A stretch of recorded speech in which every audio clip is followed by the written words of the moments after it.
There is God. See God in any form you want. That does not matter.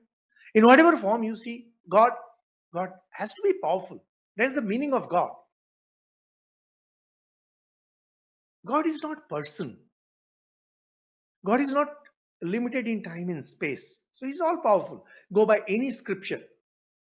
Now, those of you who say that you don't believe in God, well, these talks are not meant for you then.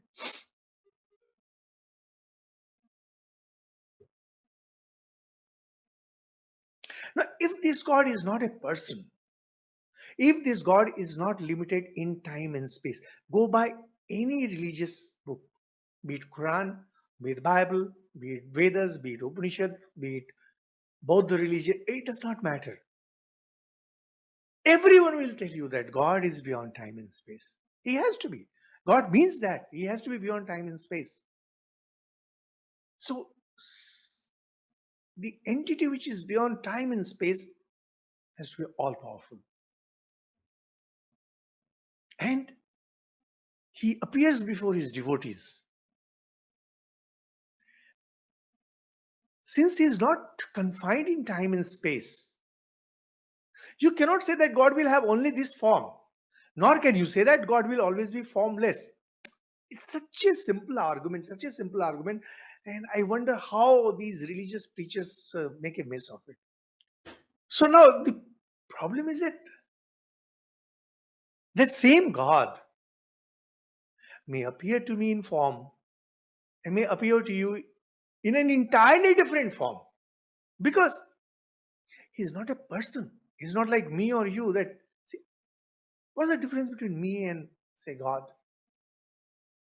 I'm limited in time and space. God is not. Worse, I am also bound by causality. That is, there is cause and effect relationship.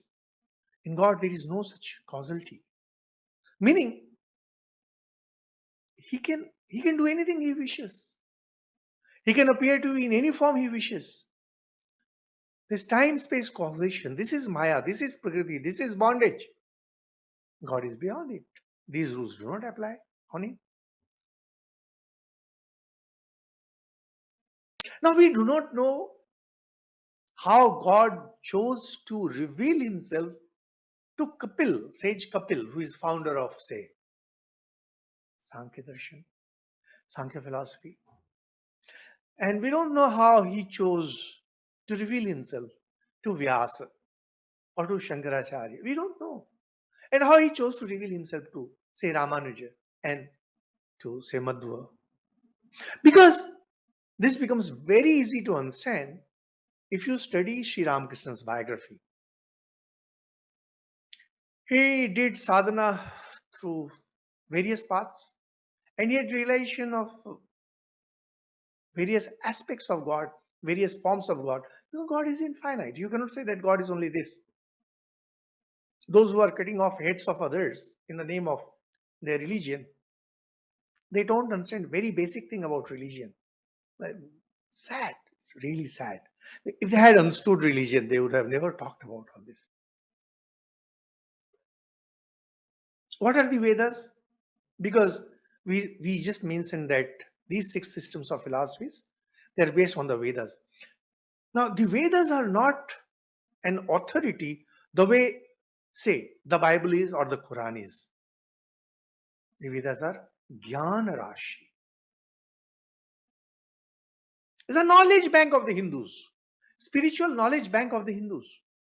If you want to understand the Vedas, we say the Vedas are apaurushaya, that is impersonal, and the Vedas were breathed out by God. Perfectly all right, nothing wrong with all that.